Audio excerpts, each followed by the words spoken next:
Welcome everybody. Tonight is the 14th of February, Valentine's Day, for those of us building robots and being online instead of somewhere else. So we're going to do our usual thing with Dallas Personal Robotics Group. We're going to go around the table, talk about robot projects, and present what we've been doing, or ask either questions present of the what club. we've been doing or ask questions of the club. So far we have in queue. That we'll just run through. Michael I has an update. I, Carl, Mike W, then Ted, I, Carl, Brady, and then Ted, and then Brady, and then it'll be open mic. Welcome if you're new to the club. Welcome back. If you're new to the club, welcome back. If you're here on a regular basis, and just as a reminder to all, we do record these and post on YouTube, so that if you'd rather not be recorded for posterity, let me know in chat, and I can pause the recording or mute your microphone and your camera. So having said that, again, I apologize for the delay in getting started here. We have technical difficulties. Sometimes we have technical difficulties, but now that we're past that, I'd say let's dive right in. What do you have? So, Michael I, what do you have? Well, I don't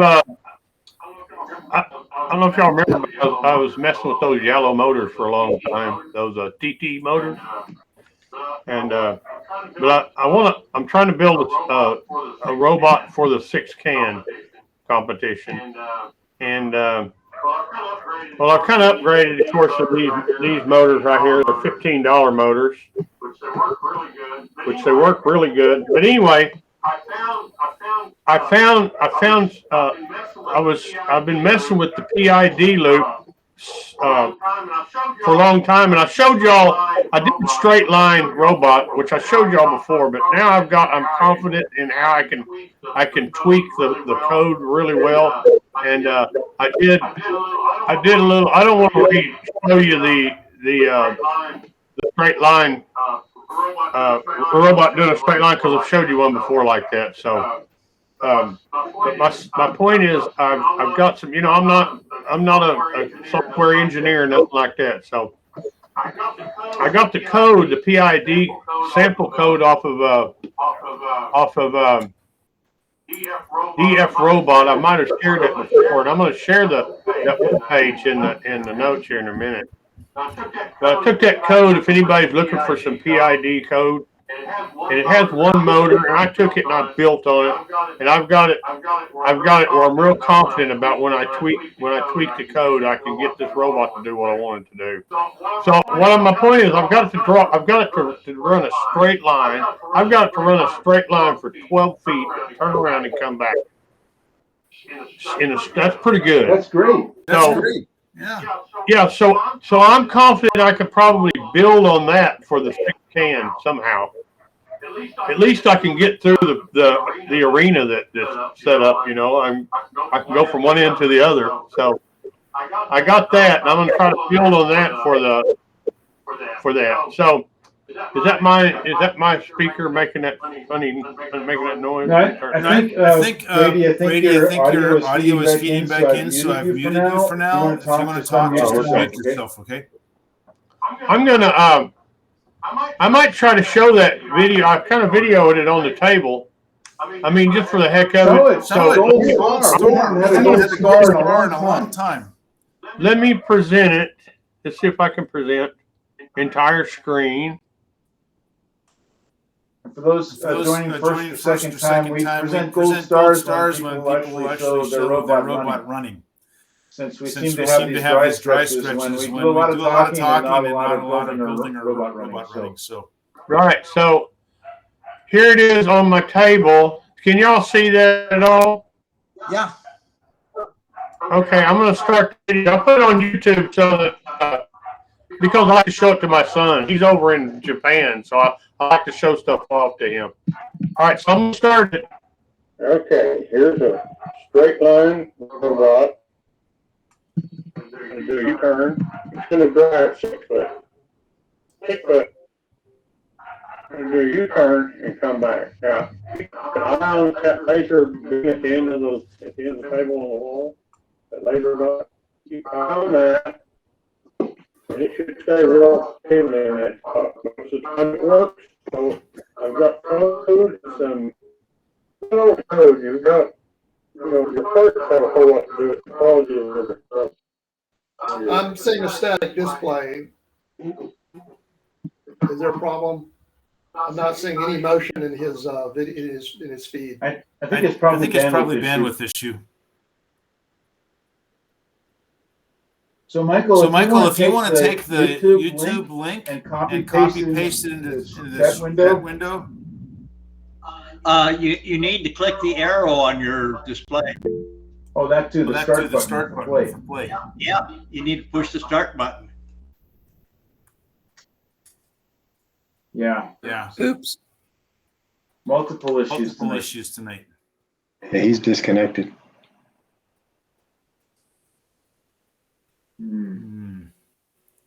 All right, we'll give him a minute to join back. There he is. Here we are. May have reached his bandwidth limit or something. Yeah. No, it's been dropping out lately. My internet access has been messing up. I think I might have to check my wiring under the house. Anyway, did y'all hear me now? We did. We did. Can you copy paste the video link to your video? Yes, I sure can. Did you get some of that video? It was static. Okay. But anyway, I just want I'll tell you something.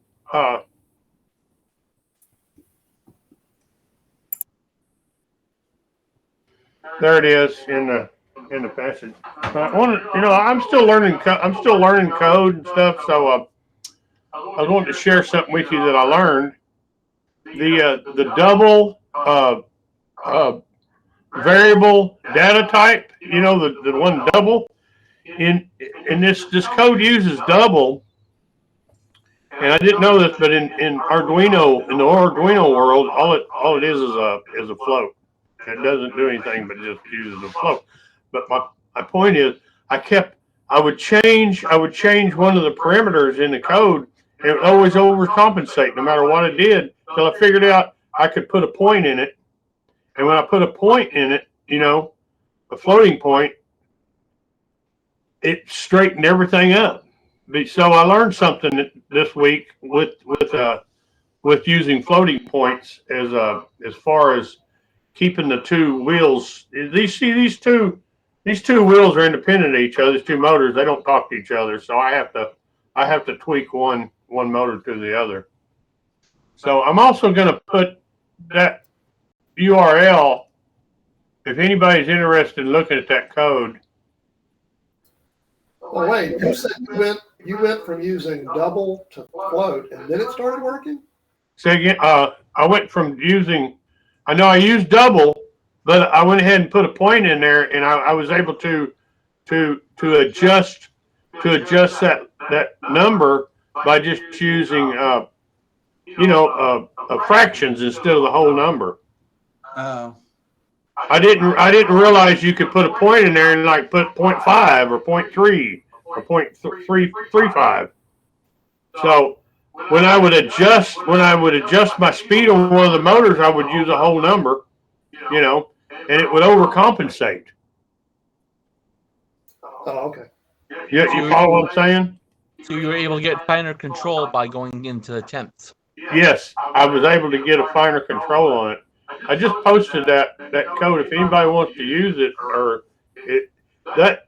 find some PID code on the internet to do this is pretty hard to find. For me, I searched a lot because. Hey, Michael, I just watched the video. Did you have a laser pointer on the robot? Yeah. That was a good idea. You could see where direction it's going. I like it. Yeah, it helps because even if it ain't totally lined up, I can just see what that laser's doing. Yeah. So, and I took that robot, like I said, I took that robot in the house and did it for 12 feet and back, and it came back to me. So I'm real confident I can use that. I can use that sketch of mine to enter the, at least have build on that for the 6-can. That's not all I got to do. And I'm learning, I'm still learning stuff. So that was kind of a major deal for me. So. What flooring was that on? Huh? What flooring was that on? Flooring? Yeah. It was just on a just some of that floating flooring on the. And I guarantee it ain't flat. I live in a mobile home, so my floor is like the floor at the maker space. You know, it's got a lot of ripples to it. So anyway, that's all I got to share. Incidentally, your laser pointer thing, they make lasers that pointer-like things that actually produce a straight line instead of a point. Okay. So you might want to look at that because that makes it a little easier to see where it's pointing. Right. That one was one of them little, what do they call them, a laser diode thing? Well, it's a laser diode that they're using, but it's got a lens in front of it that causes it to make a straight line instead of just a dot. It's these little guys. Is that what it is? It's these little guys right here. See them in the back?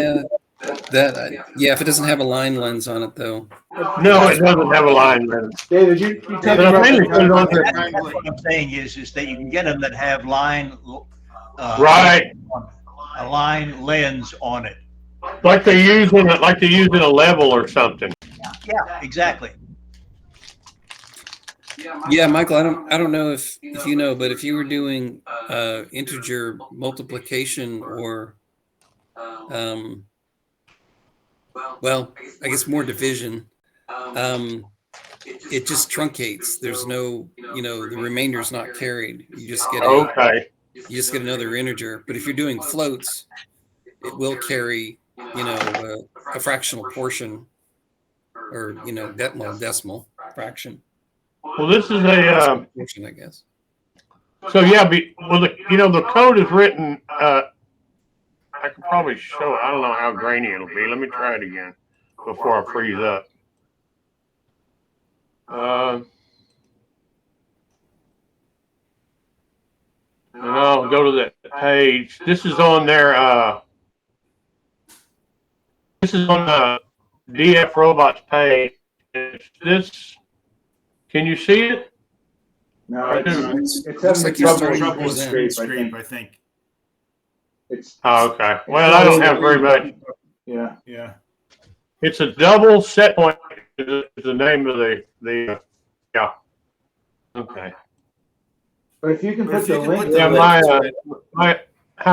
If you could put the link. I did. I linked it. Yeah. I put a link in it. Okay, good. I already did. They did that. So. But it's a double, and I was reading up on it, Ray, and I guess it says that if you're using a double data type, that it variable, that it just in Arduino it just makes it a float variable. Oh yeah.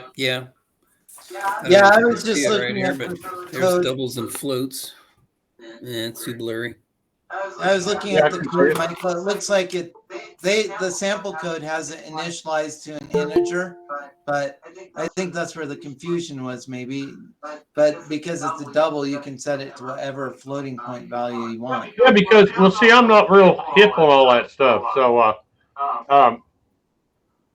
I just kept wondering, why am I overcompensating here? So I kind of thought, well, maybe I can't. Maybe a double is a float. And so I started doing a little research, Googling it, found out that I can put, a floating point in there. And when I did that, it quit compensating my robot, and it started running straight. So that's pretty cool.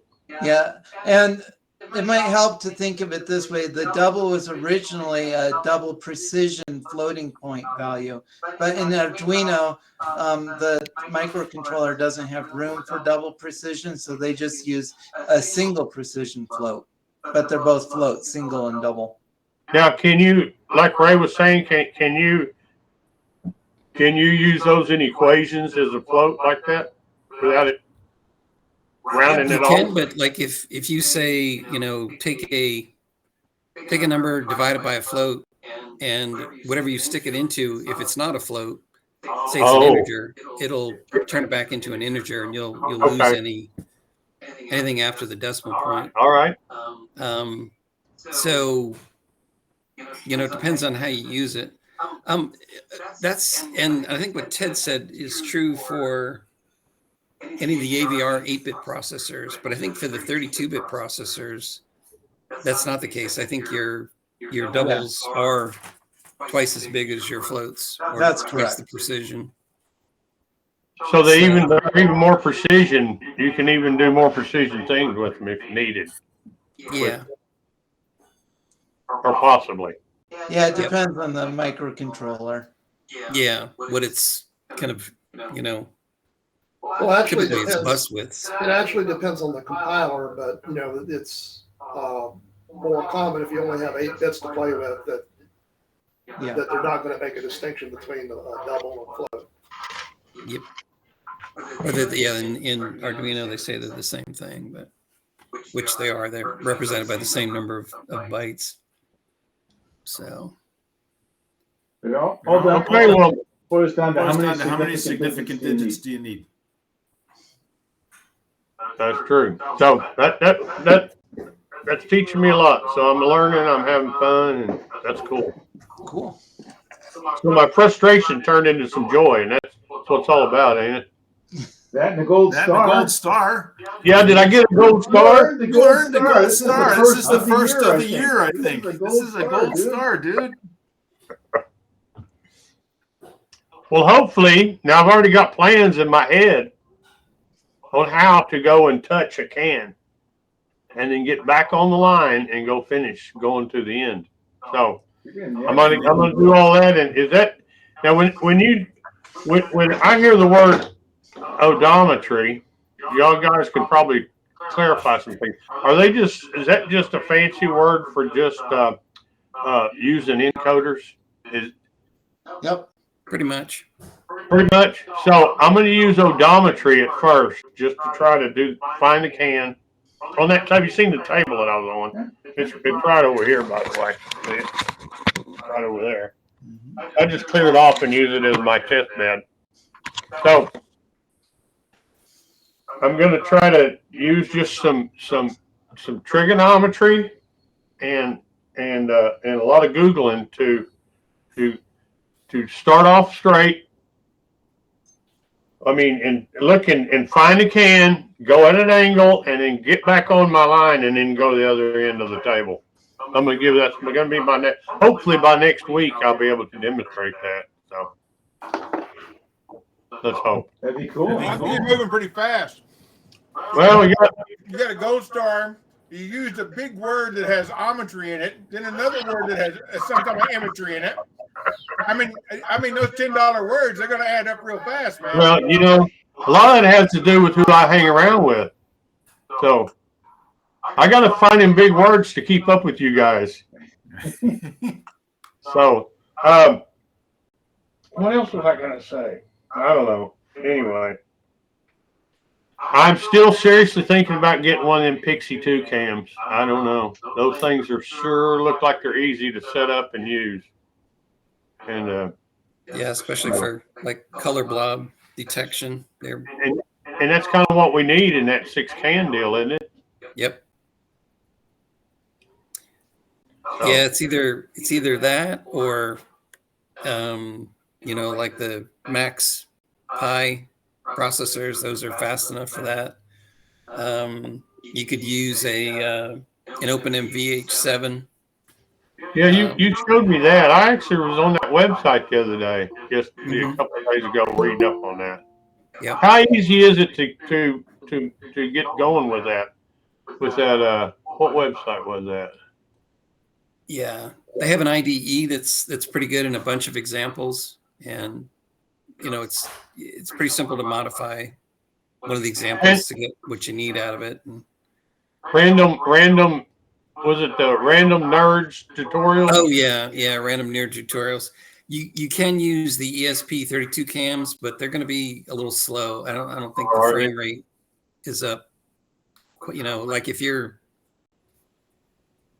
going to be competitive, you've got to have a faster frame rate because you need quicker updates on how to steer your platform to a can and to the goal. And the ESP32 cam is not that fast. But so the ESP32 cams are cheap, like $10 or less, $10, right? yeah. But they don't have anywhere near the same IDE as the OpenMV, do they?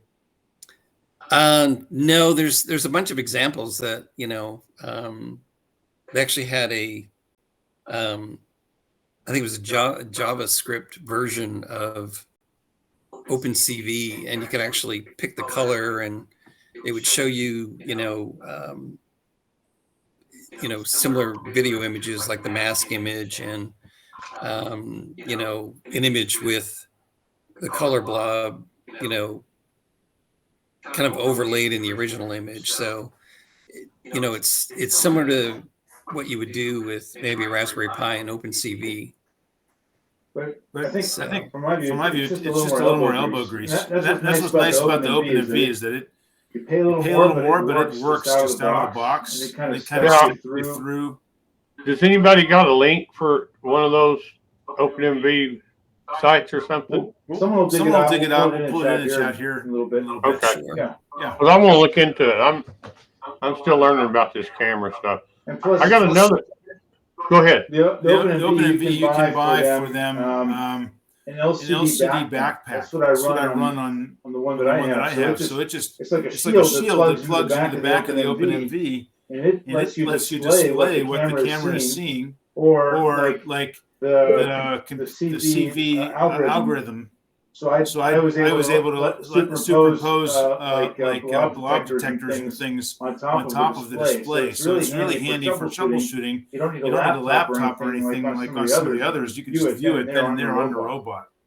Now, as far as microcontroller, can you do it with an Arduino, or is it not fast enough? I suspect that it's fast enough, but now you got to deal with the interface from the OpenMV to the Arduino. The other approach that I think which could be interesting is that the OpenMV is a hefty enough processor, and it drags out some of the same I/O that's in the Arduino. That if you're open to it, you can just write your code and run it all in the OpenMV, the camera and. Oh, okay. So it is a microcontroller. Oh yeah. Mm.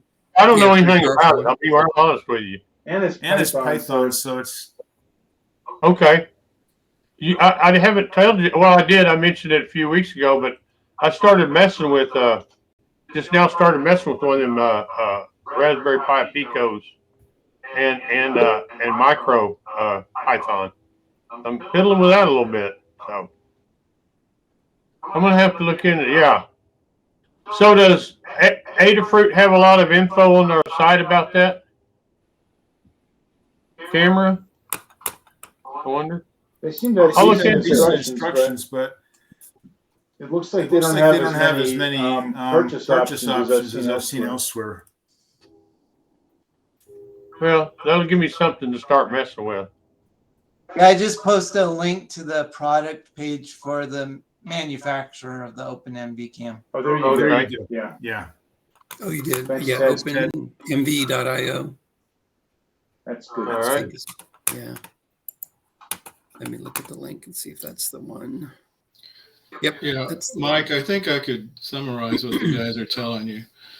All of those other options are more versatile than the PixieCam, okay? But they're not as simple as the PixieCam to do blob detection. But think of the PixieCam as kind of a 1.5 trick pony, okay? And the camera, what is it again? The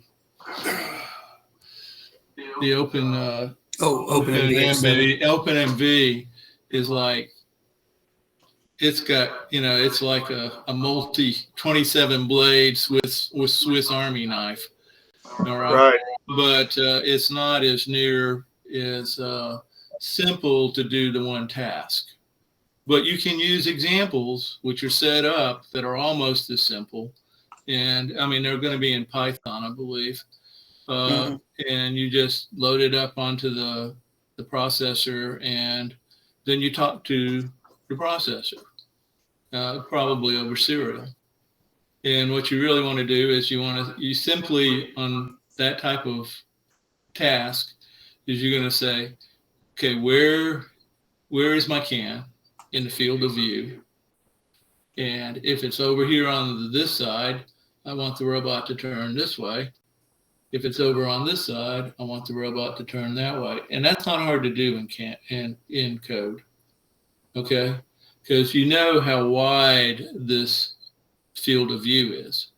Right. So many pixels by so many pixels. By so many pixels. So you know what the horizontal pixel is.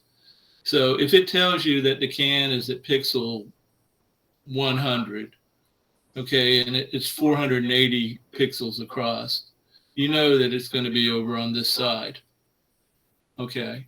And so you would say, well, it's 480, so that's 240. 240 is the center. So if I want to go straight, the number should have been 240. The number is 100, so it's less than 240. So I want to go this way. Now, you can then say, well, if it's, let's say it's 200 versus 240, you only want to change a little bit. So the rate of change, you might want to make it small. If it's big, you might want to make the rate of change faster. Okay? And that's not really hard to do in code. Okay? You might, if you need any help, guys can easily just drop a line and we can help. Okay, cool. Yeah. But we've got till what, May, right? That's right. Yeah. So I might go the easy route this time around, just so that I can, compete. It's not bad. Not a bad idea to have a pixie around. But like I say, it's when you get finished with this contest or a similar contest, like for example, Scott has been very successful using a pixie cam to find cones out on Robo Columbus outside. I mean, so it's not, but it's all based on color. And it's not based on shape, it's based on color.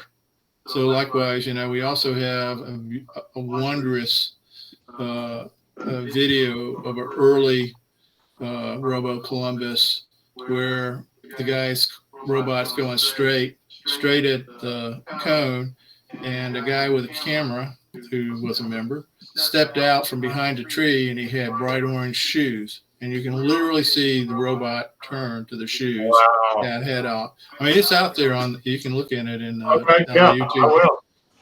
It's one of the early ones. And poor Eric, that he never ever really won the contest because that sort of thing continuously happened to him. Wow. Especially in the fall. Yeah. So anyway, so if you want to go with the Robo Columbus, that's cool. I mean, excuse me, with the Pixie Cam is cool. Another one that I put out on the notes is Huffy Lens. That's another one that's fairly simple to use. Of the two, it's got a little AI, some AI function, so it's probably a 3-trick camera. Okay, I'll put that. And it's something you might consider. But if you want something that that'll grow with you and you'll use you will never outgrow it, then the OpenMV is definitely a good choice. Okay. It'll be good. Okay. All right. Appreciate that, Doug. Yeah. I'm going to look into all this stuff, but I just, I don't want to get down to I don't want to mess around where I'm out of time and I got to. Anyway. I'm already out of time. Trust me. That's how this stuff works. Do what, Harold? You're already out of time. That's how this stuff works. You don't know it yet. Probably if I go with OpenMV, I'll learn a whole lot of big words. I'm sure. I'm a big fan of big words. You're going to raise the bar for us. Yeah, and the OpenMV cam is sold at a bunch of distributors. I think Mauser, DigiKey, I think. They have a list of their distributors on their website. And they sell on their website also, which can be a good place to get it if it's available there. Right, yeah. Where at? Right Ted, there. where did you... On their website, what was it?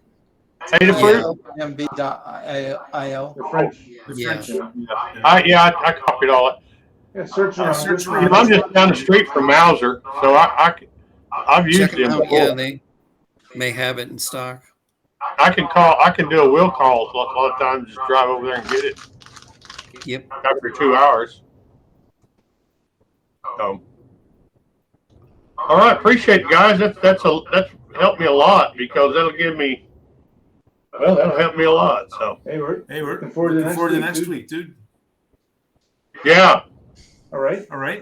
So let's see. I think we have next Mike W, then myself, Carl, then Ted, then Brady, then open Mike. So Mike W.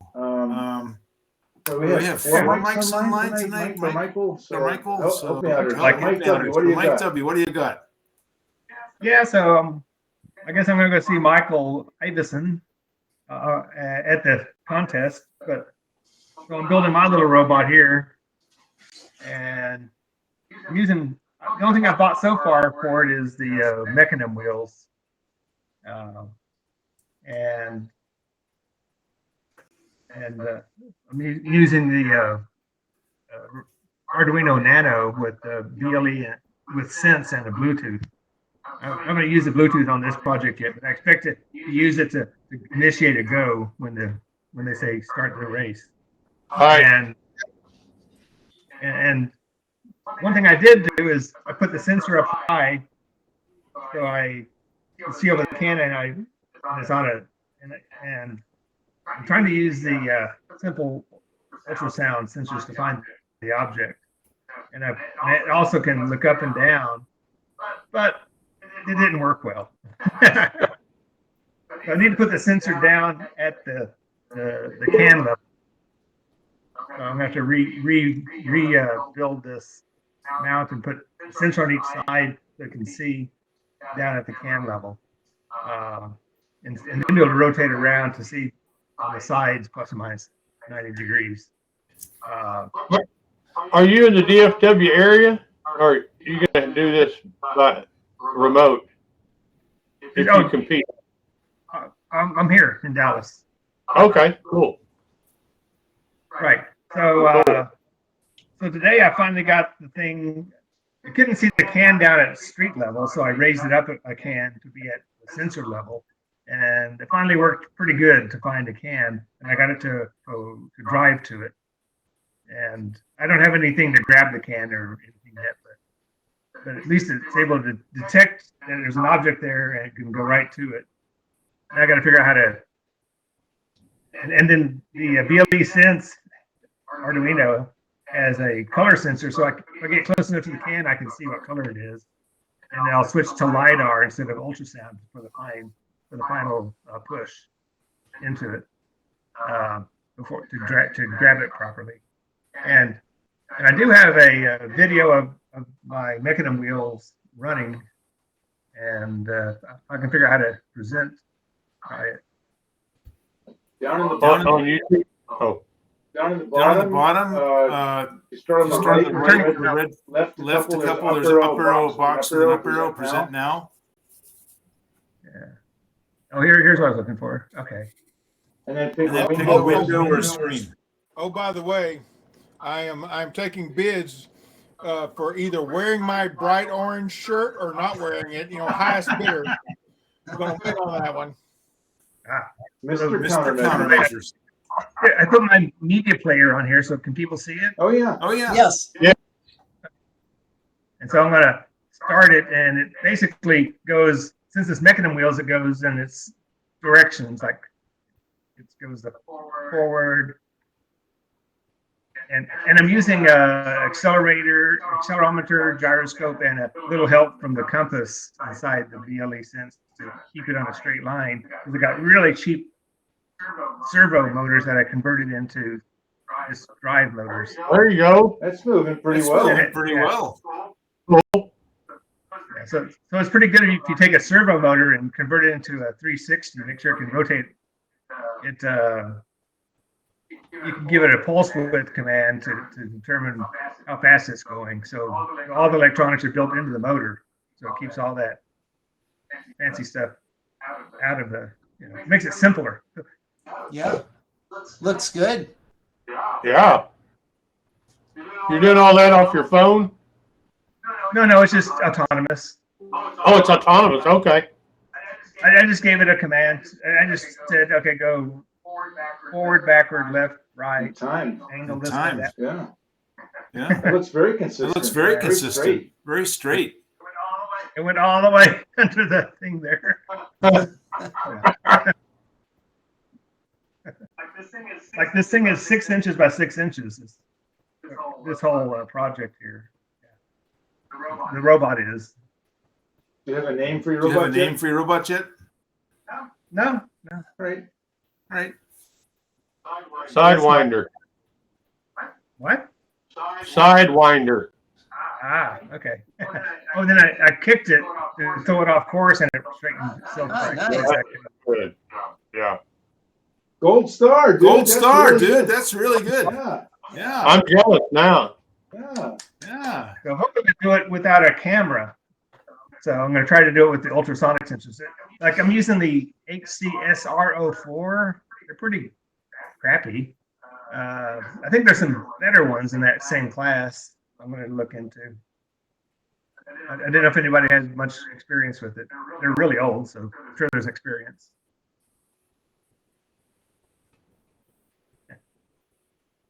So it looks 2 gold stars in one night. it's doing pretty good. Back in running. Back in running here. That's awesome. Yeah. That's going to breed some competition. People see that. That's good. Wow. To do it without a camera is going to be tricky, but doing it with cameras are tricky too. Didn't they used to do that 6 can without a camera? They used them ultrasonics. Didn't they? Yeah, some guys have. Some guys have. Before the Pixie Cam. Yeah. I'm actually gonna mess with my some of my code this week with ultrasonic like that, just to get familiar with the code that I'm writing in the formula, So, Yeah. like I'm using a real-time operating system on this processor. It has multi-threaded and everything, so my gyros and everything are running in one or a couple threads. Just even they have to be serviced continuously. You can't skip a beat, and I have other things running in a thread. So it's a pretty neat that you can do that on this Arduino Nano. Mm-hmm. Nice. Yeah.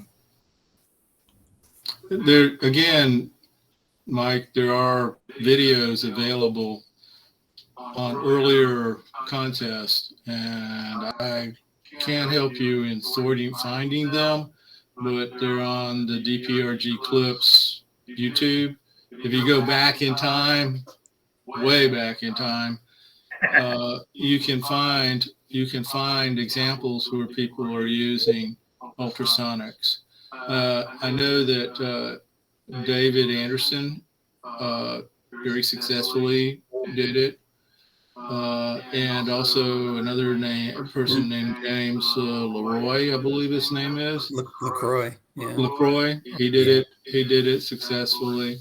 And there's also a gentleman from Vancouver who did a tabletop.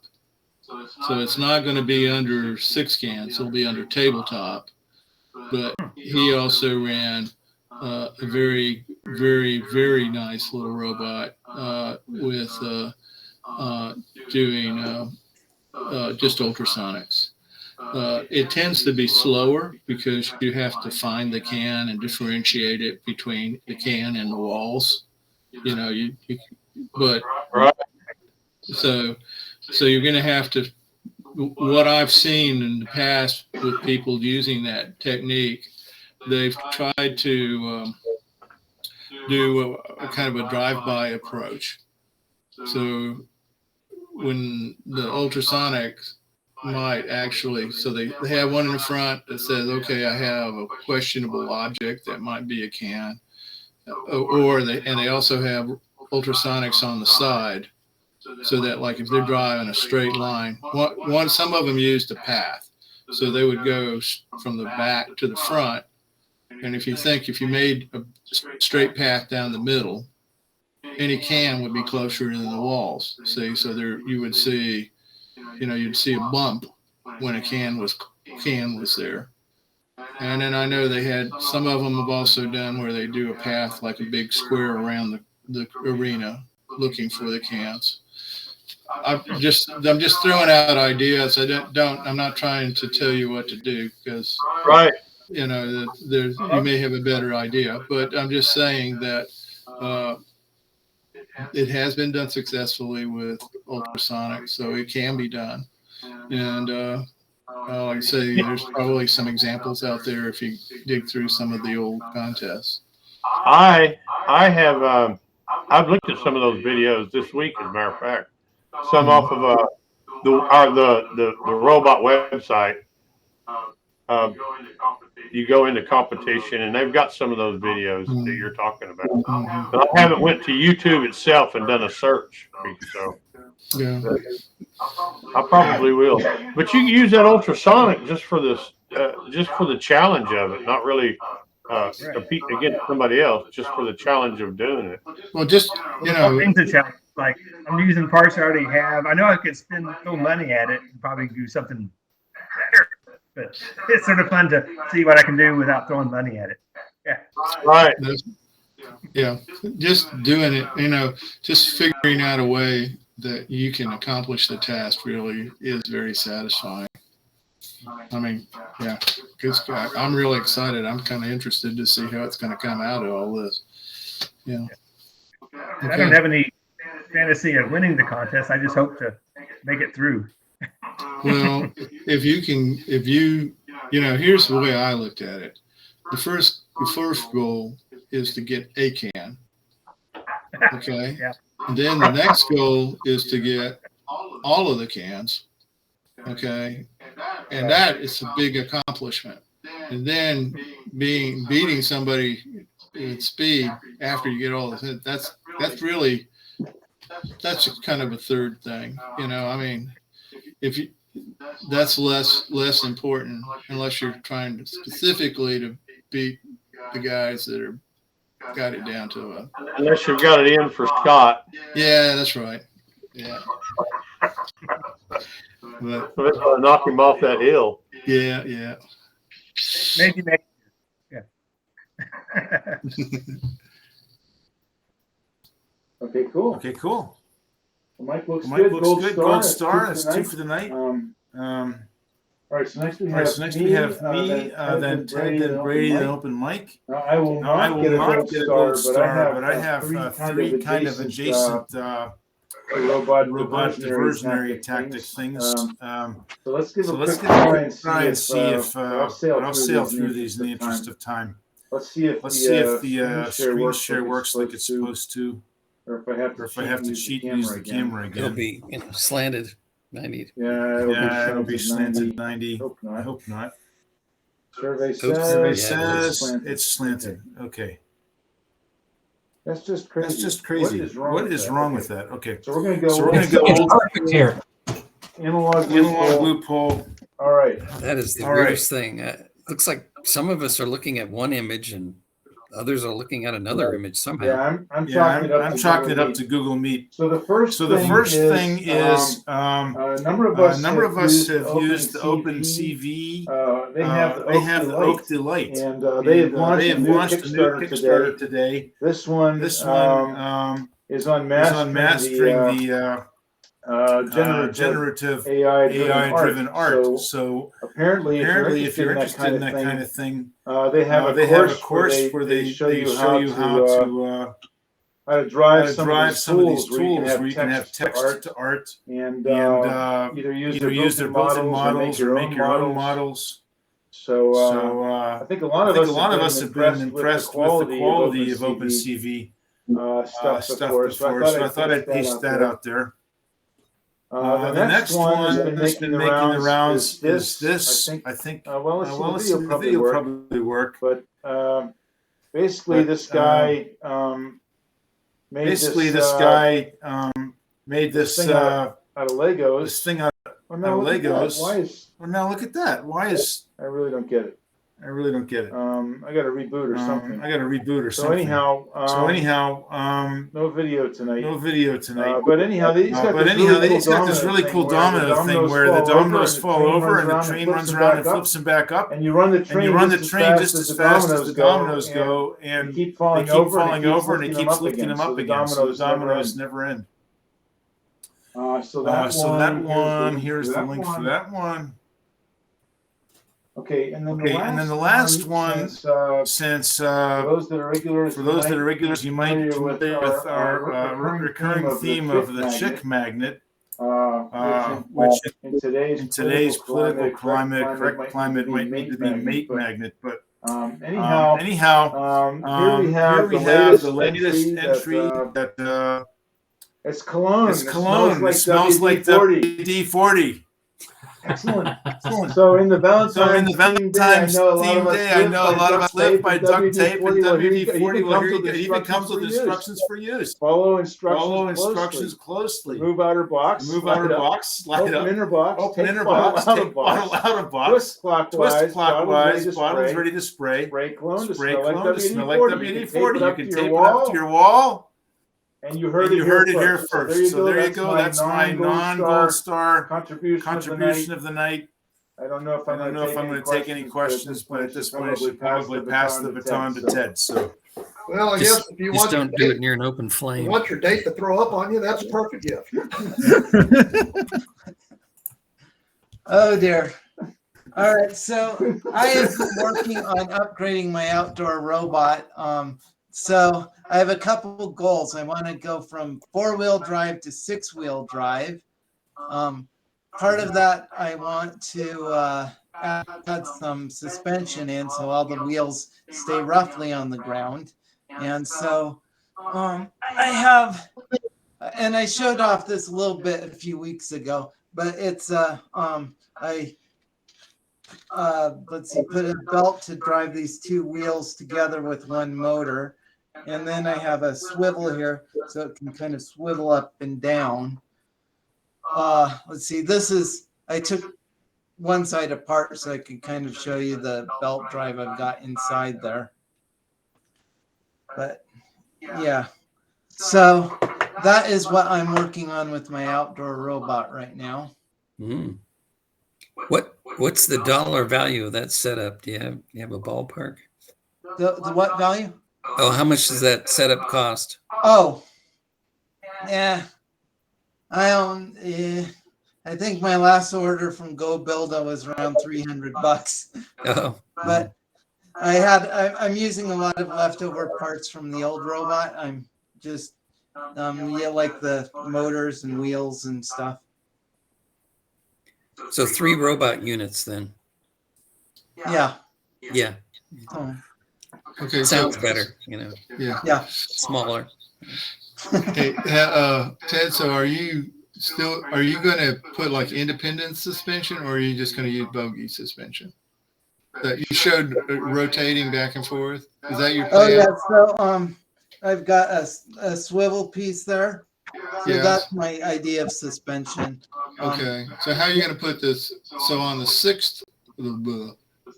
third axle, how is that going to be done? All right, so this is part of it here. Let's see, where's the rest?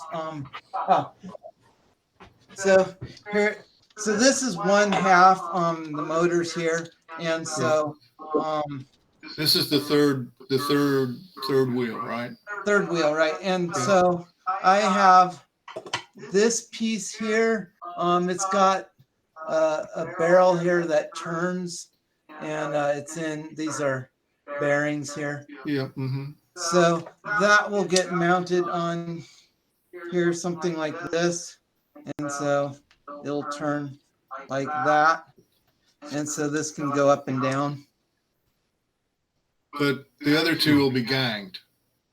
Right, so the other two are ganged together. So okay, I got you now. The idea is that these will rotate on this swivel here, so they'll go up and down like that.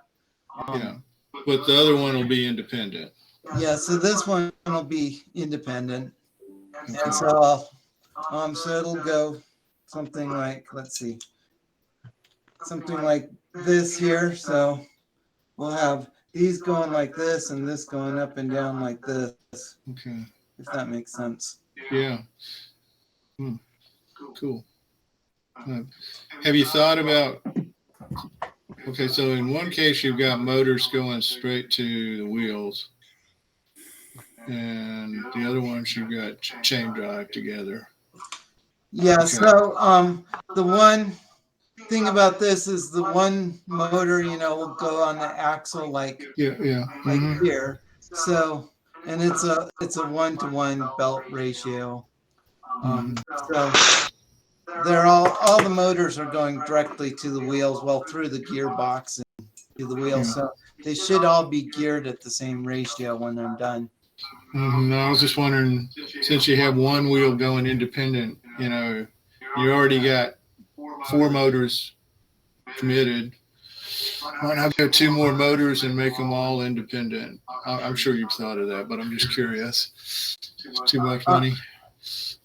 Yeah, it was, I guess, just one more motor and the extra weight, and I figured I didn't really need it. The other thing is, this motor sticks out, and the way I have it, so it's going up and down. So I either have to get everything spread really wide apart, or my idea is this motor will kind of go across the front of the robot. And so I won't have, the body will end. I'm not sure if it'll be the back or the front, but the body of the robot will be like in this area. And I got you.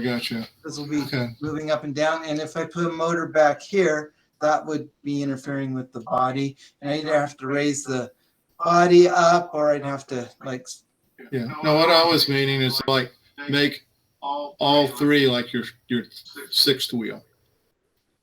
Oh. Well, see, so that way they both, otherwise they're all going like this. Yeah. Instead of 2 going like this and 1 going like this.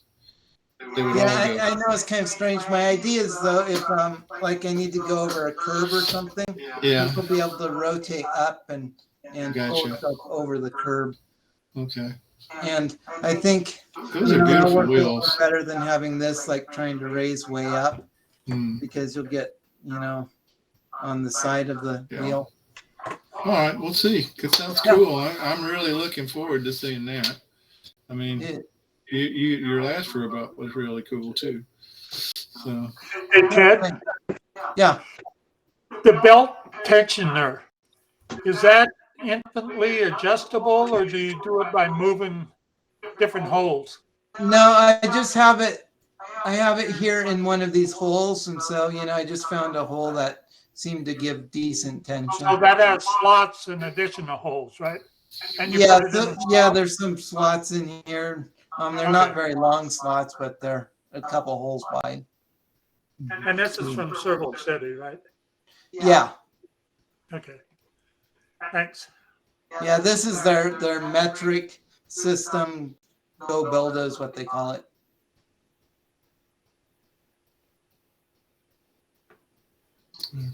All right. Yeah, I think that's all I had to show you guys. Good. Ed, what size battery do you envision using for your motors? The last time I used, let me see here. Got them over here. So this is my old one that I'm adding to right now. Anyways, these I have 2 5,000 milliamp hour 7.2 volt batteries. And you use one for motors? You use separate motors for logic and motors? So I have the same battery. Yeah, so I'm using the same batteries. The motor controllers have a built-in batteries or voltage conversion circuit that puts them down to 5 volts, and so I use that.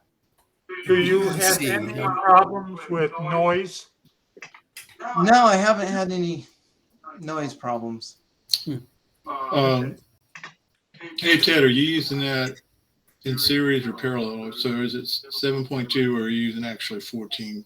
It's 7.2 volts. Okay, so you're using them in series. Yeah. I mean parallel. Parallel, excuse me. Okay. So they're 6-volt motors then? Are they? They might be 12-volt motors. 12 volt. Oh. Yeah, they're 12 volt. So you're just driving them at half the voltage then? Yeah. Yeah. Okay.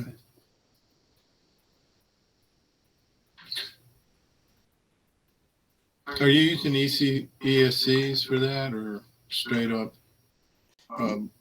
H bridges? Yeah, I'm using the what's the brand? Yeah.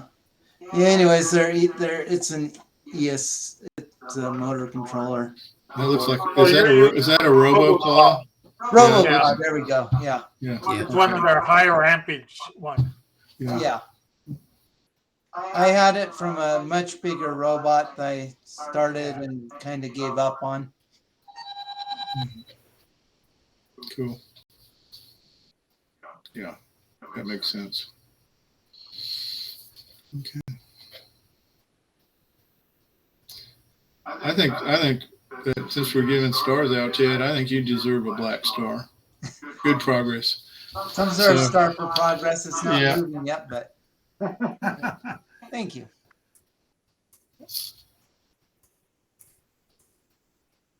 All right, who's next? Cool. Well, I think Brady, we had next and then open mic. So good to see you back. Brady, what's up in your world these days? A little bit of background first. I have done like 60 microcontroller classes over at Dallas Makerspace.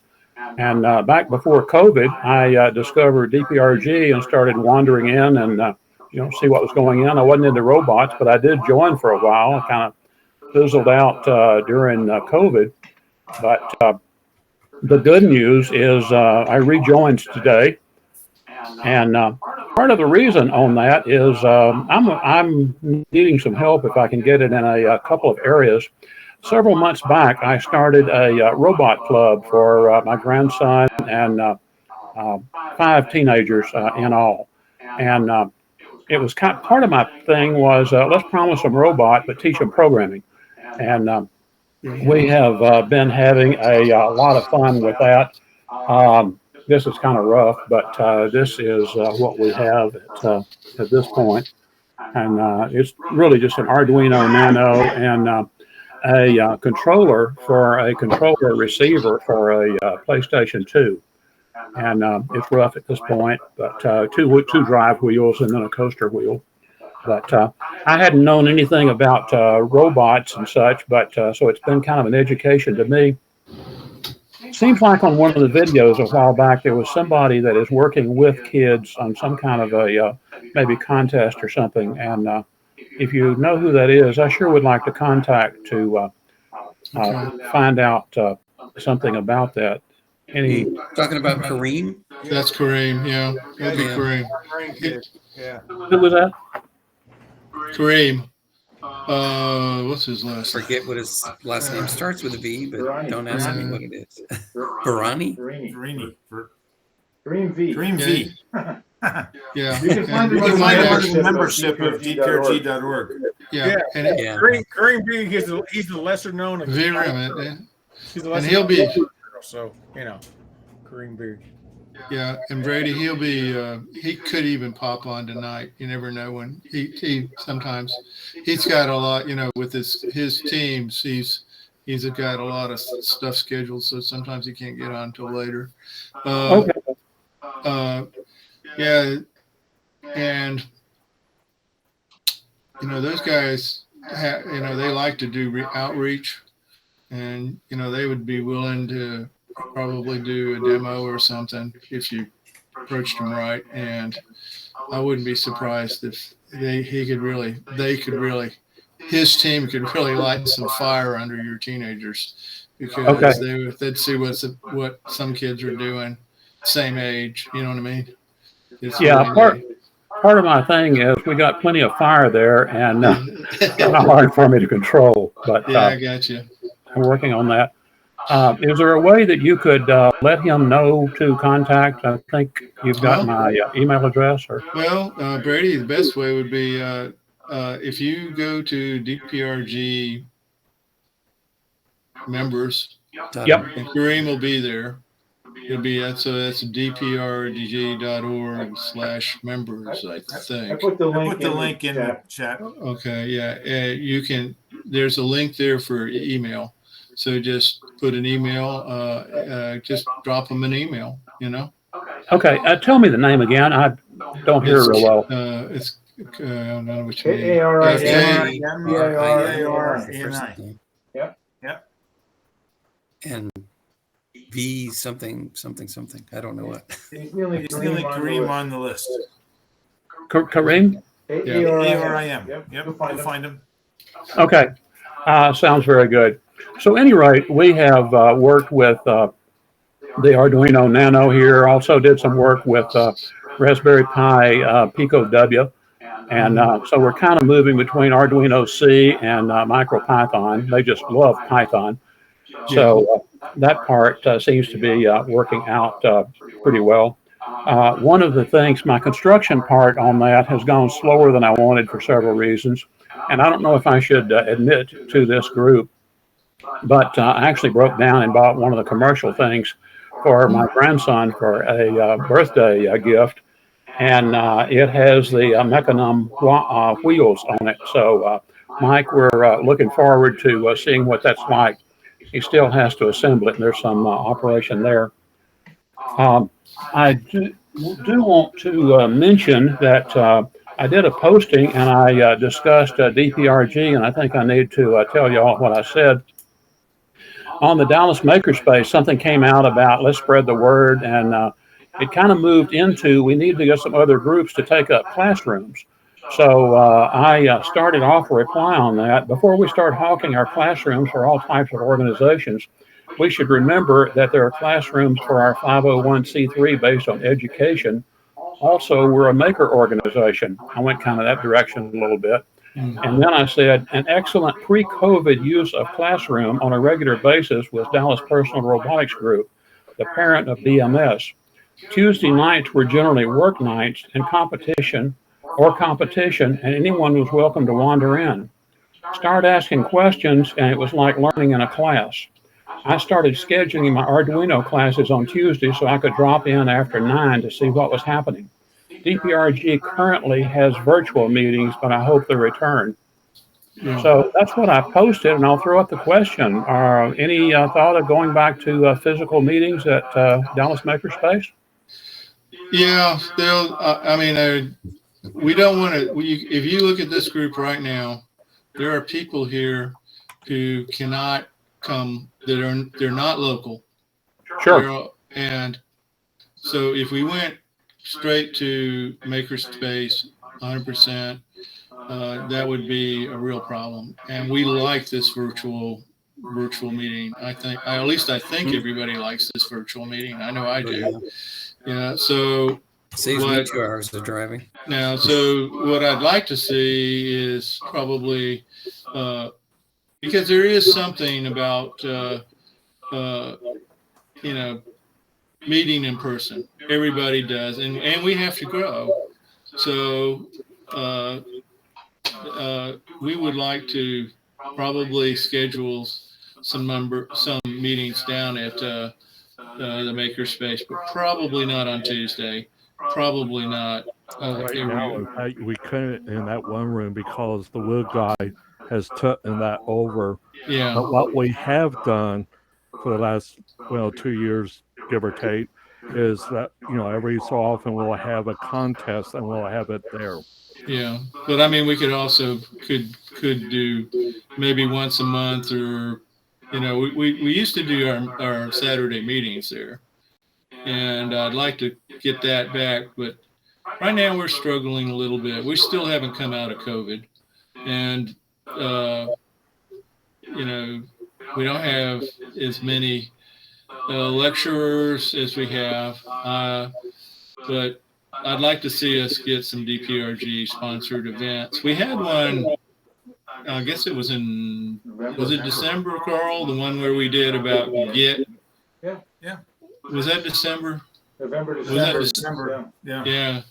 And where we went down there and we had people from DMS there. It was a whole day Git extravaganza. And so we'll probably do some things like that. I've considered opening up Build More Robots course again. Probably be very restructured, but we'll see how that goes. But so Brady, the question is, have we given up completely a meeting on DMS? No. There's a lot of advantages for us to do that, but I don't want this meeting, this Tuesday virtual meeting, to be impacted by what we do. The question is how much bandwidth we have. Some of us are retired, and so we have a little more bandwidth than people that are working. And so, that might fit some of it. And some of the people, like I believe Mike, you said you were local in Dallas. Yeah. So, Mike's never actually met us, physically. He's never seen us face to face. So, it might be something that he wouldn't mind coming down to the makerspace. Plus, the makerspace is pretty dang cool. You know what I mean? It's got a lot of pretty neat. I enjoyed those physical meetings back in the day when I first started with the club. Yeah. I think so too. Our physical meeting muscle is just kind of got flabby though. Yeah. So trying to figure out how to do that without jeopardizing people who, one, because of where they live, or two, because their time constraints, they can't meet in person, and especially not every week, but they can drop in on a phone call and have us in the background if they want to. So we don't want this. Carl, you speak up, man. I'm just babbling here.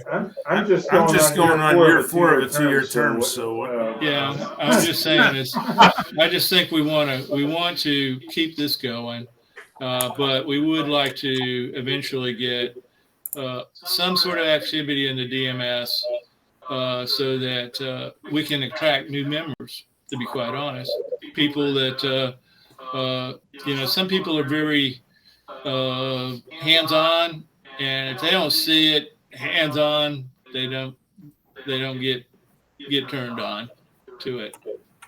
Yeah, I don't want to stir something up on this. I was just curious on it. I did attend a contest that you had some months back, and then Doug, I attended your class. Was it on Platform IO or something? Or yeah, that was what I was getting. Platform IO, I forgot. Yeah. So that was excellent. Brady, it's a great topic. It's as the country has started to get more relaxed about masks and COVID, it's become more of a real topic. I would just put this out there that I think you see by the number of people that show up every Tuesday night for a couple of hours how much interest there is in this format. And there's a lot of pros and cons to this format. As some have observed, it gives everybody the chance to have the floor, and you got the attention of a lot of people if you got a question, or you just want like affirmation or something. But at the other hand, we build these physical things that move around on their own, so it's a lot more fun in person, right? Yeah. So what I'd say that all we're missing is somebody to take the reins. It saves Pat 24 hours of driving. On an elk or a moose or something. But anyway, thanks very much. That's kind of the end of my comment there. And I will point out on being pretty much a regular here, I think. All it takes is an idea, right? Hey, let's meet in person and do this. And I'm pretty sure you'll rally some support, and those that can make it will make it. And we'll arrange video for those that want to join in remotely. And you can do it like you did the Robo Columbus, where you have as long as you've got a combination of both, you can serve both parties. Yeah. Well, you know, I think it was one of the many mics who actually has a telepresence robot. Doug D. You know, Doug D. Oh, it's a Doug. D. Okay. Okay. Your namesake, Doug. Yeah. Okay, Doug. We have to get Doug to, you know, maybe see if he can literally get it out on the floor. I mean, because that would be kind of cool. And I mean, like I say, I don't want to jeopardize this meeting. I think, like Carl said, everybody here is showing up week to week and getting something out of it. Even because I'm going to tell you, this hobby is hard. It's hard because you have to know so many different things, and it's also you don't see very many teams, at least in our club. You don't see teams of people working together. They all tend to be independent, and I think it's because we're all building different robots. We have had successful teams, and they're a lot of fun, but they almost always have to be physical, or at least the ones that I've seen that have worked. Though I believe Doug, somebody in the group here, if I'm messing it up, made a motor controller with using the Raspberry Pi 2040, and that was done all virtual, I believe. Yeah, that was me and Murray and one other guy. Yeah, I'm sorry, John. I knew it was somebody, but I couldn't remember who it was, and that seemed to work real well. So you know, teams are fun, but a lot of times that if we could get together, I think there's nothing like cool like talking to somebody in person about your little robot that you're running, and they've got one, and you swap ideas. It is cool. So we'll just have to see how we can approach that. I don't want to keep just rambling on, but Brady, thanks for bringing up the topic. Well, we still have the monthly meeting, don't we? I mean, periodically. Yeah, if we can come up with a good subject, and I did have a good subject, but I can't think of it right now because I've been doing plumbing work. I'm just kind of maybe thinking, you know, like I'm just throwing this out there, where you just meet once a month and do like we used to do on Tuesday nights, and just everybody just bring their project. Yeah. Mm-hmm. Okay. I got you. That's a good idea. So usually how we would do something like that in the past, Mike, is we would have a presentation, and then we would have a show and tell. Right. And that was a lot of fun. Okay. Let's let that idea percolate. Let's see what comes out of it. Okay. Let me throw out a possibility on that. I know there's a lot of people here, probably everybody on the screen right now, that's pretty advanced in microcontrollers. All of my Arduino classes, I've got like 15 different ones of them, and they're all aimed at beginners. When I do my classes, I limit it to 6, just so that everybody gets a parts kit and can pay attention to all of those. If there would be any interest in having a Arduino intro meeting, what we could do, you know, a club like this is kind of like family, and we could have like 15 or 20 people show up to help some beginners learn Arduino. I could furnish parts kits for like probably 8 or so, and I'm sure some of you could bring some parts to assist that. So if there's any interest in anything along that line, you can just let me know. Okay, buddy. Well, like I say, let's let those ideas percolate and see how they come out. Okay. Cool. Cool. All right, Who's cool. next on the list? Brady? I think that was our formal formal list. list. Brady, did you want to go next? Yeah, I just wanted to show the OpenMV IDE. Let's see if I can get to. Share screen. Share. Okay. Bring this up in front. Okay, can you see the image over here? Yeah. Okay. Yes. Orange cone. So, it's actually, yeah, it's actually like orange construction paper wrapped around a bucket to simulate a cone. I can move it around easy. Anyway, this is on and the image is out of focus a little bit, but I just wanted to show a couple things here. One is the frame rate, frames per second over here in the bottom right corner. That's 20, and that's when this is hooked up, or when the camera, the OpenMV H7, is communicating with the IDE. It's going to be slower, so this should improve quite a bit. Almost double. Usually. Yeah, up to double. I've set it up to, I've got actually several different thresholds in here. 1, 2, 3, I got 5 thresholds, and they're for different levels of light, because this was for an outdoor contest, and I wasn't certain whether one of the codes would be in the shade, or what whether it was going to be overcast or a bright sunny day. Anyway, so they increase in light intensity as they go up. And this particular example cycles through those thresholds, and if it doesn't see anything for a threshold, a lower value of threshold for light, it actually will bump it up and increase it until it finds the kind of a matching light value. And the lens on this thing does have a polarizer on it, so it's fairly dark to compensate for bright sunlight.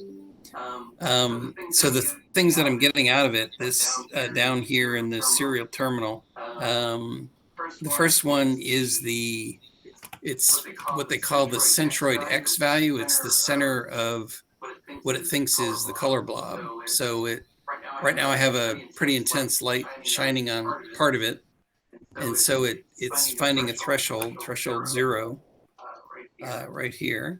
Okay, yeah. That fits that. And the 76 is it's half of this X value, because this is 320 pixels by, I think, 240.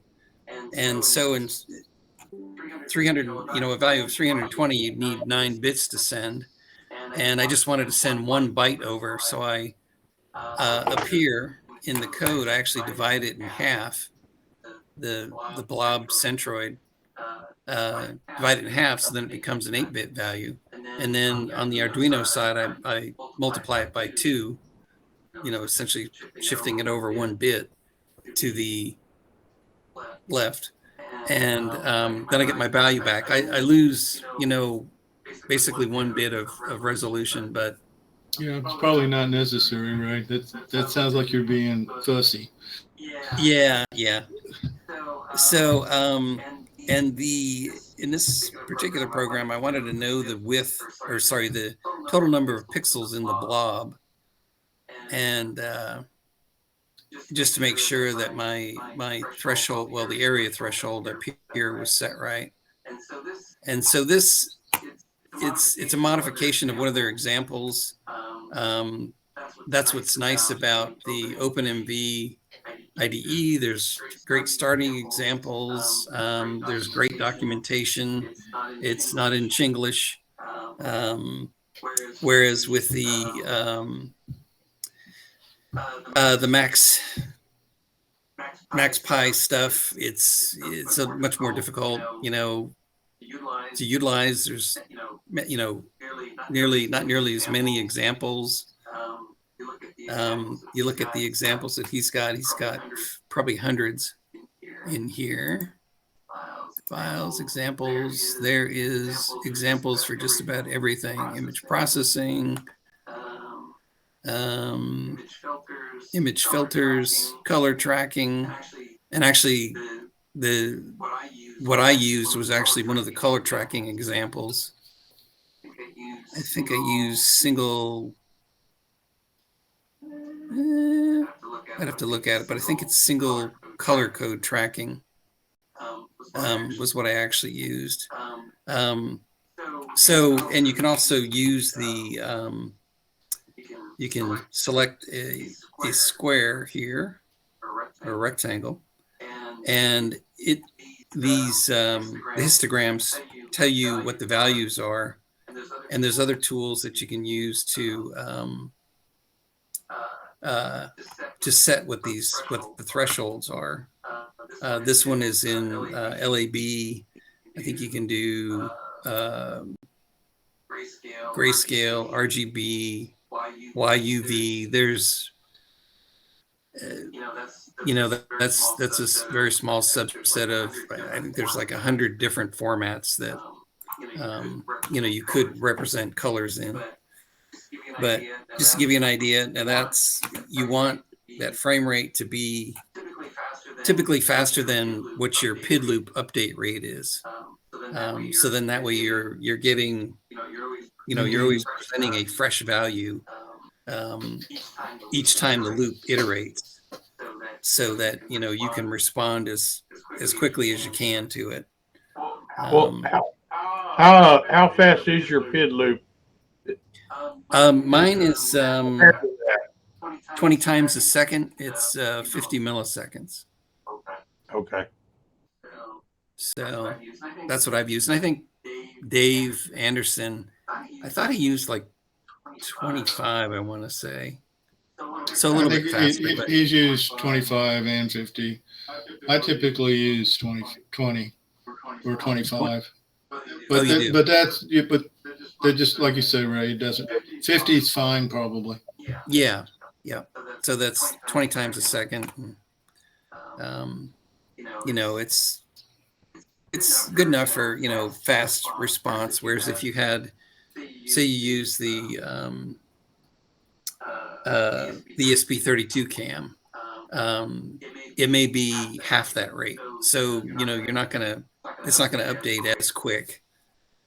So your response may be a little bit delayed, or the control may be a little jerkier because it's rough or rougher. You have less updates per motor PID loop iteration. So that's like one of the examples of one of the setups that you can use. And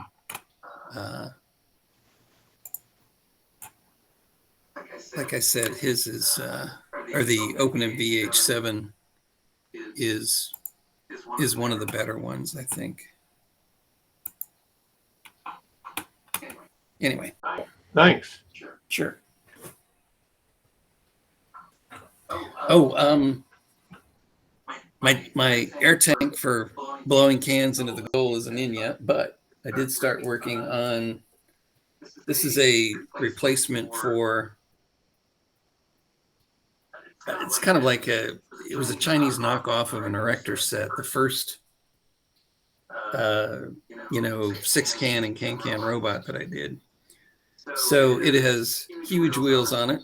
I don't know if you can. Yeah, you can see them. Sure.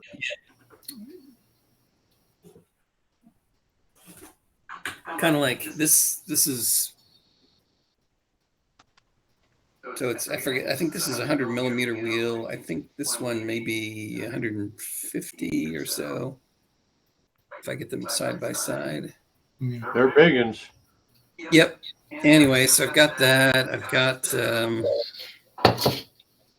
3D printed hand claw on it that's driven by a servo right there. I'm using kind of make block for the frame, and the camera is going to mount on this little pedestal that I don't have screwed in yet, but so it kind of puts the camera right here. Do you plan on using this next time? I think I'm gonna try both. these motors are like 300 RPM, you know, motors. The other ones weren't nearly as fast as that, or as powerful. So I was kind of pushing those as hard as I could to get the max speed out. So, but it's not as fast as Scott's robot. So hopefully the bigger wheels, more powerful motors. You know, and the other one had a Arduino Mega on it, and now, you know, I'm pretty much gone to ESP32s now for, you know, the processor of choice. So, are you going to use that on can? Knocks him off his throne. Either that or the one that blows the cans in, but I haven't gotten the tank in yet. So anyway. Ooh. Hey, Carl. Hey. You're muted. No, I'm not muted. Hey. You mentioned at the last meeting that you were running a servlet on your Raspberry Pi so that you could run that you could develop with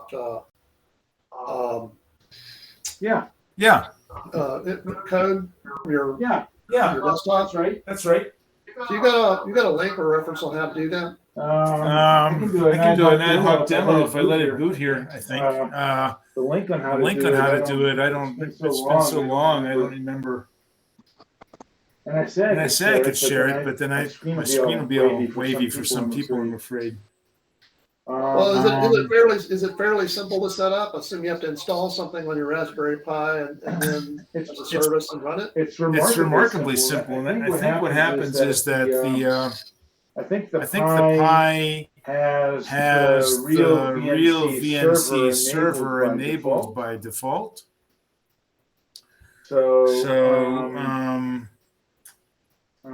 Actually, I don't think it does. I think that's one of the setup. parameters. So it's available. It's available, but you have to flip the switch. I think you might be right. It may not be enabled by default. I'm not going to be able to present tonight. I don't know what's going on. I dislike real VNCs. You almost always have that turned off. Yeah. But if it's useful for running MS Code, what do you call it? Visual Studio Code. Visual Studio Code. I might want to try it out. I know that it had some demos in RBNV, one of these Tuesday night meetings at some point in the past, but for the life of me, I think it's called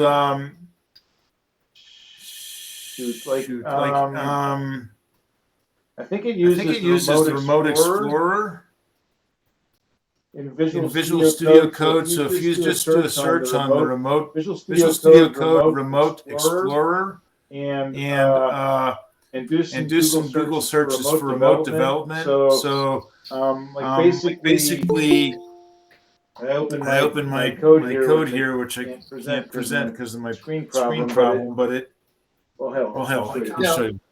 It sounds like it should be simple enough, easy enough to find. It really is. It really is. So this is how it looks right here. Oops.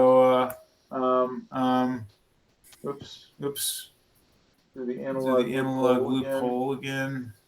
So if we so basically you look for this Remote Explorer on the left.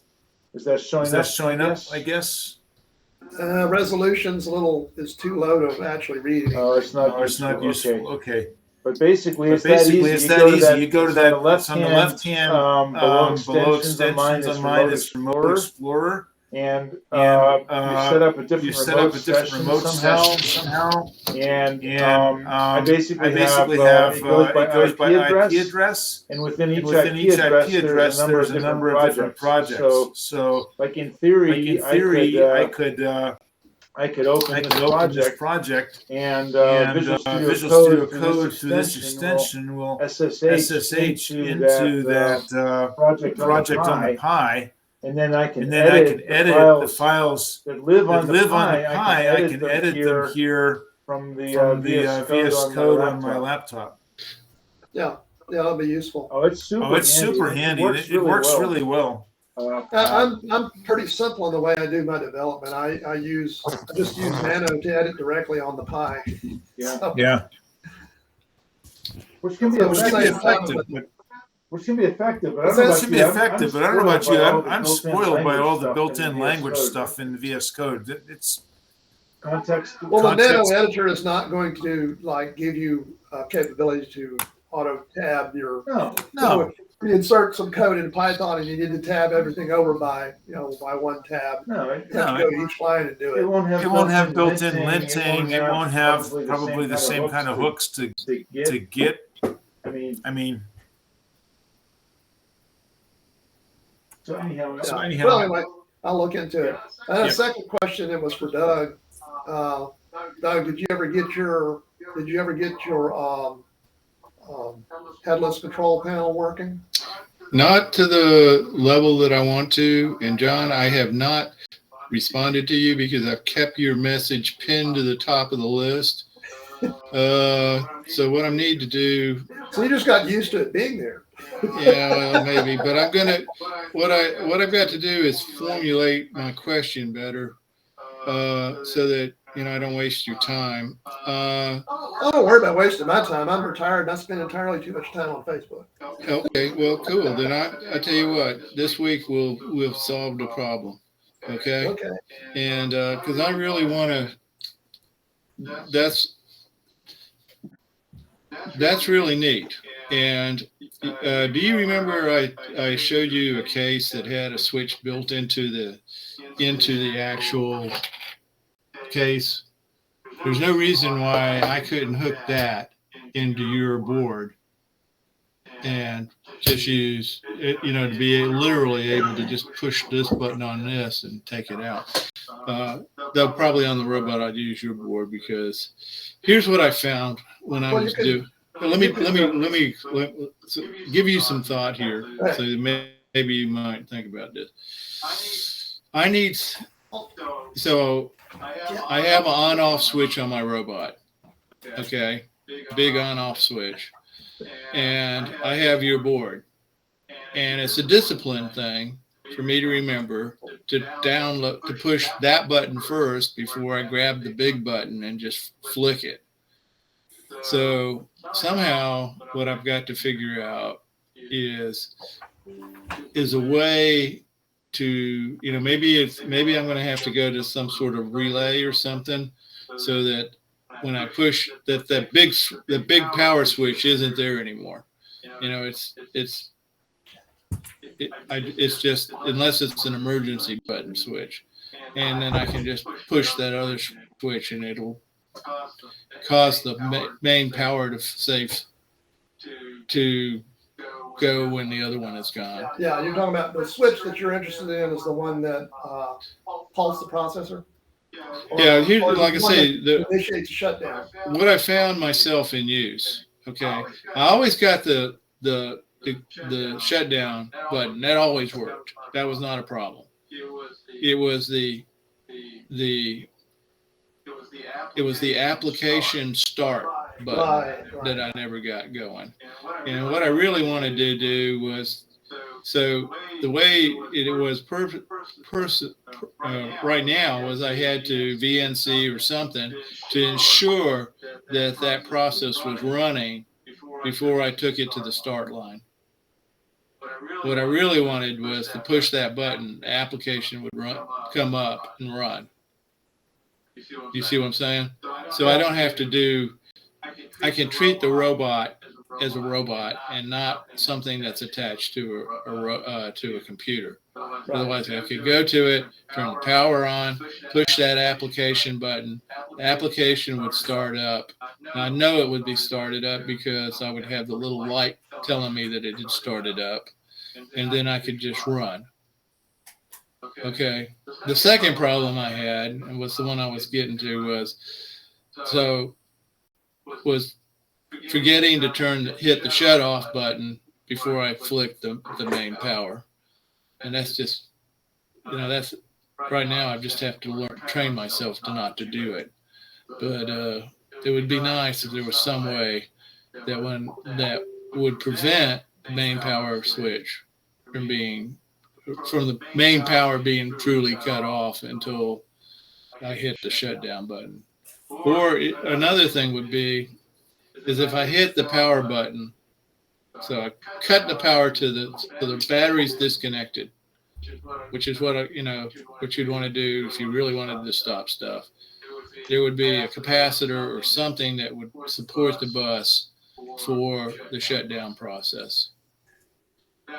That would be cool. Sort of like what do they call it? Like UPS, like a UPS. So like if you cut the power off, you have a little UPS there that holds on for a few seconds, so that it automatically initiates the shutdown routine. That would be the best, because the Pi takes 15 seconds to shut down completely.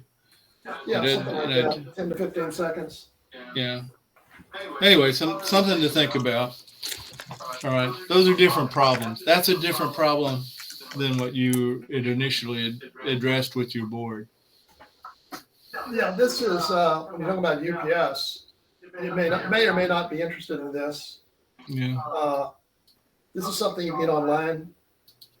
You can find online. It's called Pi Uptime UPS. Wait a minute. What is it? Pi Uptime UPS. Uptime UPS, I think, is all one word. Okay. They've got a version for the 3B. Yeah. And they've got a smaller, lower capacity version for the Pi Zero. But they don't have one for the 4? I haven't looked recently. I'm just curious, why would the 3B not be usable for the 4? What's the It might be. It's just I've never considered it. Oh, okay, gotcha. So, I mean, it's the same. All Pis have the same pin out. Yeah. I can't see why it shouldn't be suitable for the 4. Yeah. Just you got to double check. You never know. Could be an issue with that. And I got a couple of lithium-ion batteries that go into it. Yeah. So, and they give you, when you order this, they give you a sample shell script. Yeah. That will initiate a shutdown. Okay. Who did you buy it from, John? Oh. Is this an Amazon product? You can find it on Amazon, sir. I'm sure. I see it on Amazon, and it does support Pi 4 and Pi 3. And you can buy it at Micro Center as well. Okay. Amazon and Micro. Okay. All right. Cool. All right. I'll be in contact with you this week, and we'll see if we can figure out what I'm doing wrong on getting that application to start running. Okay. That would be neat. Okay, Carl, is that are we into open? All right. I think we're well into open mic now. What's up? Well, I got a resource I wanted to share. I'm just going to put the link in. This came across my desk a while back. It's let's see if I can find it. It's from Element 14, and it's called Exploring Software Defined Radio on Pi. So I'm just going to put PDF for software radio on Pi. This might be of interest to people. I think like Ray does a lot of radio stuff. But anyway, that was one thing. Then I was going to mention that that course that you were talking about earlier, Carl, about generative AI. Yeah, art generated AI. Yeah. Okay, so they have. There's actually 2 courses. and they also throw in a free Python course to Python 101 or something like that on both of them.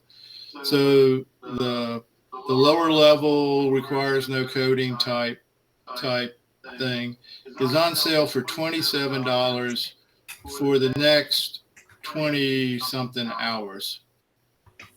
Okay, after that it goes up to 50, I think $50. And then their other one, which they offer the coding version but not the beginning course, is $47, and it's going to go up, I think, to $99. And then they offer both of the courses for $57.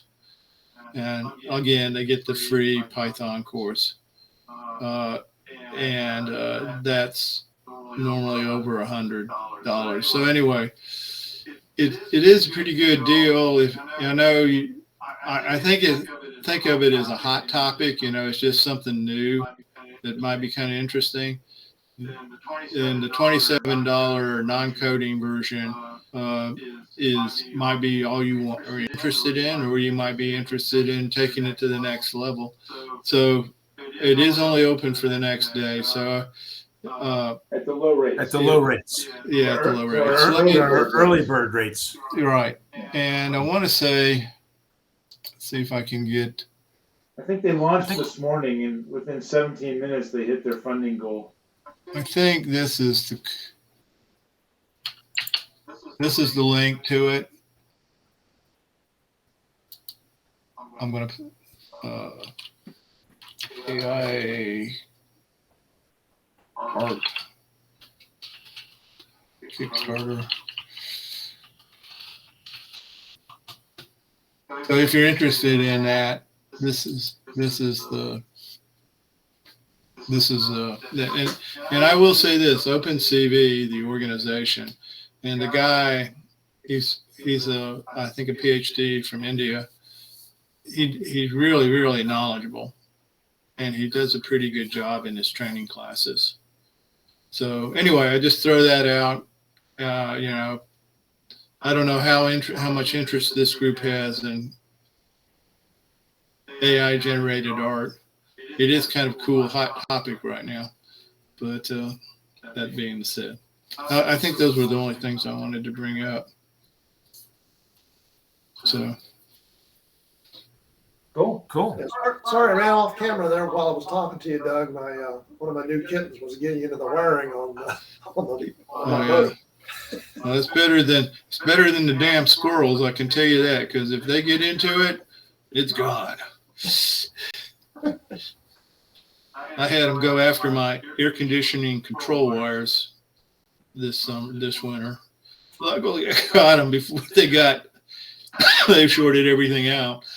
Yeah, I had in my outdoor AC unit, I had when I had some service done on it, the service technician showed me where some of my exposed wiring was getting gnawed on by rats. Yeah.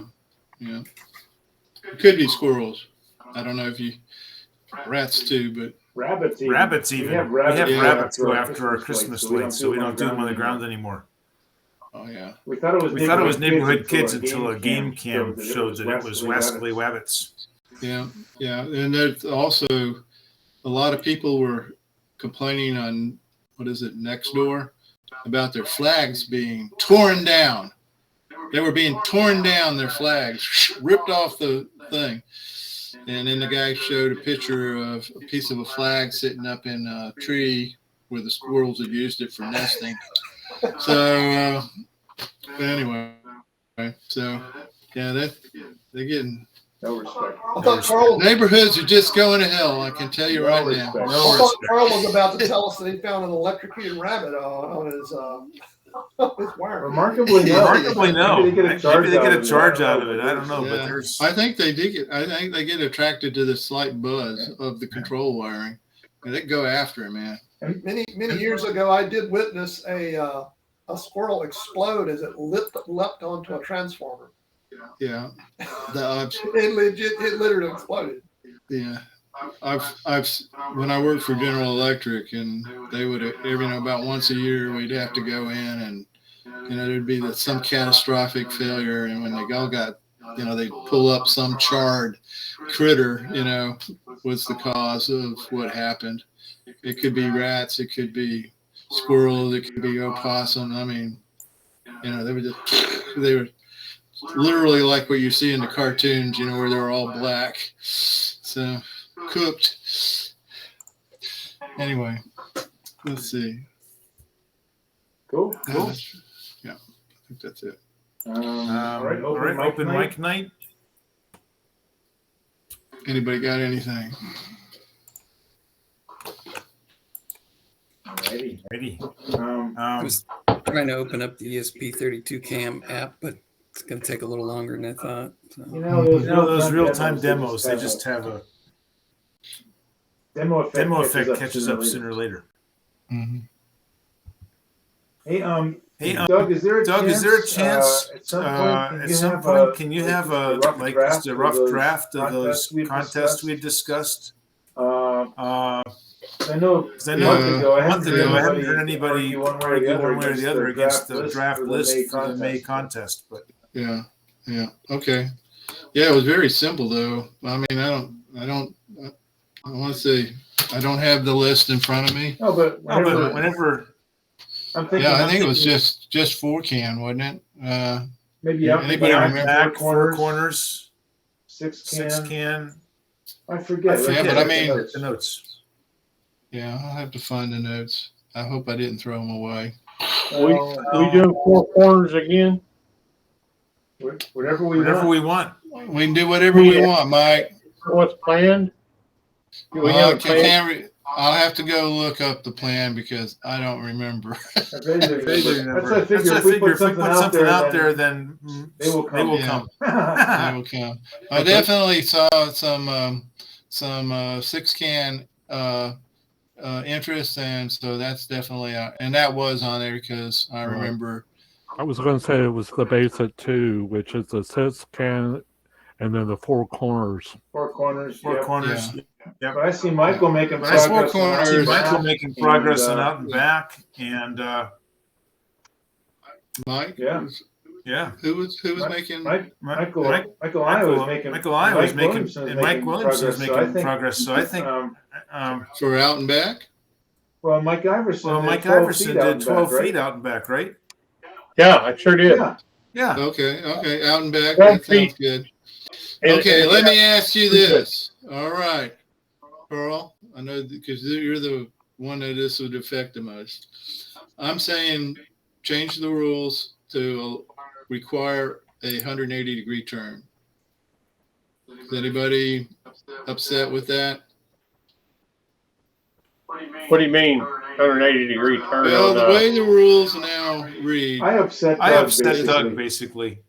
No. I mean, I would. Otherwise, these are what I consider training contests. Yes, Carl did. He just went out and he went back. Yeah, he went, and he did it well.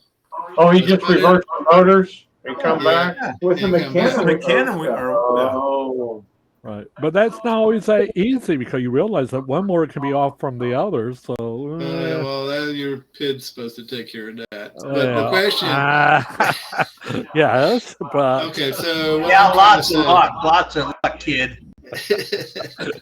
Anyway, so I'm just thinking. Hard enough just to find the can. Well, how you know the front? Does anybody want to do that, or just leave the rules the way they are? I don't care. I would say leave the rules the way they are. Okay, all right. So, and I'm going to read those rules Don't mess with perfection. Don't mess with perfection. I'm going to read those rules really carefully. Doug just wants to goose the rules to favor his own view. Nah, that's fine. Okay. Now, 4 squares, you got to be able to turn. I don't know if you have to turn precisely. Oh, the turning doesn't matter. It's the time. Well, actually, in in 4 square, if you use macadam, you can do it with no turns at all. Yeah. Or you can do it while you're pirouetting. Yeah. Okay. Okay. All right. We'll leave the rules Like the way they David are. Anderson does. Exactly. Yeah. Okay. Cool. Right. Yeah, good. Yeah, All good. right. All right. So anyhow, that's I thought I I had. All right. We'll leave them the way they are. I think it's time. I see people dropping off. All right. It's at 9:30. So I'm gonna All right. say adios, guys. Sounds good, guys. Have a great night. Good week. Good week. See you Okay. next Tuesday. Okay.